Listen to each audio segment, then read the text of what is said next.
ভারতে ব্রিটিশ শাসনের সময়কাল প্রায় ১৮ শতকের মাঝামাঝি থেকে ২০ শতকের মাঝামাঝি পর্যন্ত বিস্তৃত। এই যুগ ভারতীয় সমাজ, অর্থনীতি এবং রাজনীতিতে গভীর পরিবর্তন দেখেছে। ব্রিটিশ ইস্ট ইন্ডিয়া কোম্পানি প্রাথমিকভাবে বাণিজ্যের জন্য ভারতে এসেছিল, কিন্তু ধীরে ধীরে দেশের বড় অংশের উপর নিয়ন্ত্রণ প্রতিষ্ঠা করে, যার ফলে ১৮৫৮ সালের পর ক্রাউনের অধীনে সরাসরি ব্রিটিশ শাসন শুরু হয়। এই সময়কাল ব্রিটিশ রাজ নামে পরিচিত। ১৯৪৭ সালে ভারতের স্বাধীনতা পর্যন্ত অব্যাহত ছিল। প্রারম্ভিক দিন ব্রিটিশ ইস্ট ইন্ডিয়া কোম্পানি আগমন এবং সম্প্রসারণ ১৬০০-১৭৫৭। ব্রিটিশ ইস্ট ইন্ডিয়া কোম্পানি ১৬০০ সালে প্রতিষ্ঠিত হয়েছিল এবং প্রাথমিকভাবে বাণিজ্য উদ্দেশ্যে ভারতে এসেছি। কোম্পানিটি সুরাট, মাদ্রাজ বর্তমানে চেন্নাই, বোম্বে বর্তমানে মুম্বাই এবং কলকাতা বর্তমানে কলকাতা সহ ভারতের বিভিন্ন স্থানে ট্রেডিং পোস্ট স্থাপন করে। পলাশি এবং নিয়ন্ত্রণের যুদ্ধ ১৭৫৭ সালে পলাশির যুদ্ধ ভারতে ব্রিটিশ রাজনৈতিক নিয়ন্ত্রণের সূচনা করে। বাংলার নবাব সিরাজউদ্দৌলার বিরুদ্ধে রবার্ট ক্লাইভের বিজয় ব্রিটিশ আধিপত্যের ভিত্তি স্থাপন করে।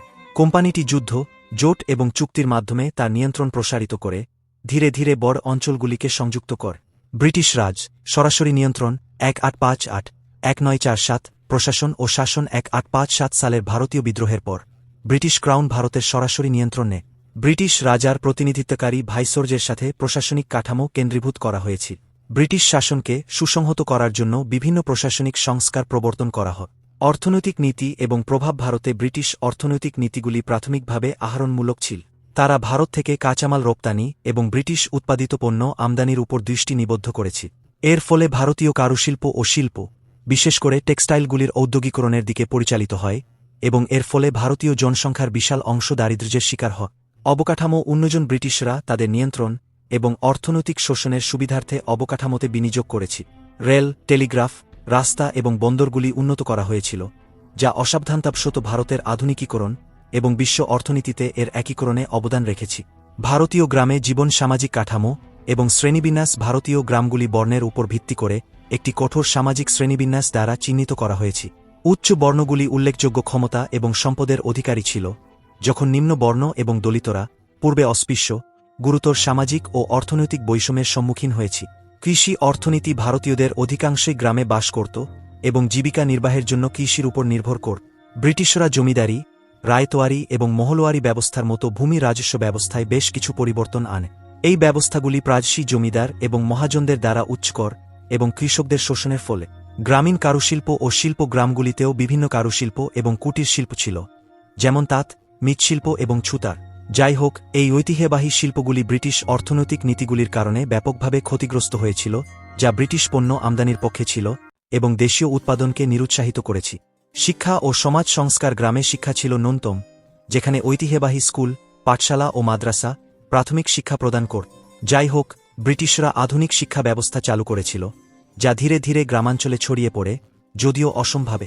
সামাজিক সংস্কার আন্দোলনগুলিও আবির্ভূত হয়, জাতিগত বৈষম্যকে চ্যালেঞ্জ করে এবং নারীর অধিকার ও শিক্ষার পক্ষে সমর্থন করে। প্রতিরোধ ও জাতীয়তাবাদ প্রারম্ভিক প্রতিরোধ এবং বিদ্রোহ ব্রিটিশ শাসনের বিরুদ্ধে প্রতিরোধ শুরু থেকেই উপস্থিত ছিল। সন্ন্যাসী বিদ্রোহ, পাইকা বিদ্রোহ এবং ১৮৫৭ সালের ভারতীয় বিদ্রোহ সহ বিভিন্ন বিদ্রোহ এবং বিদ্রোহের সাথে, যা ব্রিটিশ শাসনকে উৎখাত করার একটি প্রধান কিন্তু শেষ পর্যন্ত ব্যর্থ প্রচেষ্টা ছিল। ভারতীয় জাতীয়তাবাদের উত্থান ১৯ শতকের শেষের দিকে এবং ২০ শতকের প্রথম দিকে ভারতীয় জাতীয়তাবাদের উত্থান ঘটেছে। ১৮৮৫ সালে প্রতিষ্ঠিত ভারতীয় জাতীয় কংগ্রেস স্বশাসনের জন্য ভারতীয় আকাঙ্ক্ষার প্রধান প্ল্যাটফর্ম হয়ে ওঠে। দাদাভাই নওরোজি, বাল গঙ্গাধর তিলক এবং পরে মহাত্মা গান্ধী, জওহরলাল নেহেরু এবং সুভাষচন্দ্র বসুর মতো নেতারা স্বাধীনতা সংগ্রামে গুরুত্বপূর্ণ ভূমিকা পালন করেছিলেন। আইন অমান্য এবং অসহযোগ আন্দোলন, আইন অমান্য আন্দোলন এবং ভারত ছাড়ো আন্দোলন সহ মহাত্মা গান্ধীর অহিংস প্রতিরোধের কৌশল লক্ষ লক্ষ ভারতীয়কে ব্রিটিশ শাসনের বিরুদ্ধে সংগঠিত করেছে। এই আন্দোলনগুলি গণবিক্ষোভ, ব্রিটিশ পণ্য বয়কট এবং আইন অমান্য দ্বারা চিহ্নিত ছিল। স্বাধীনতা এবং বিভাজন ১৯৪৭, ভারত ৫ই আগস্ট ১৯৪৭ এ ব্রিটিশ শাসন থেকে স্বাধীনতা লাভ করে। যাই হোক, উপমহাদেশ দুটি স্বাধীন রাজ্য, ভারত ও পাকিস্তানে বিভক্ত হয়েছিল, যা ইতিহাসের বৃহত্তম গণস্থানান্তর এবং উল্লেখযোগ্য সাম্প্রদায়িক সহিংসতার দিকে পরিচালিত করে। উপসংহার ভারতে ব্রিটিশ শাসনের ৩০০ বছরের ইতিহাস শোষণ, প্রতিরোধ এবং রূপান্তরের একটি জটিল টেপেস্ট্রি। এটি ভারতীয় সমাজ, অর্থনীতি এবং রাজনীতিতে গভীর প্রভাব ফেলেছে, যার প্রভাব আজও অনুভূত হচ্ছে। এই সময়কালে ঐতিহ্যগত শিল্পের পতন, আধুনিক অবকাঠামো এবং শিক্ষার প্রবর্তন এবং একটি জাতীয়তাবাদী আন্দোলনের উত্থান দেখা যায় যা শেষ পর্যন্ত ভারতের স্বাধীনতার দিকে পরিচালিত করে। এই ওভারভিউ একটি বিস্তৃত ছবি প্রদান করে। আপনার যদি আরও বিশদ বিভাগ বা নির্দিষ্ট ইভেন্ট, পরিসংখ্যান বা থিমগুলি বিশদ বিবরণের প্রয়োজন হয় তবে দয়া করে আমাকে জানান।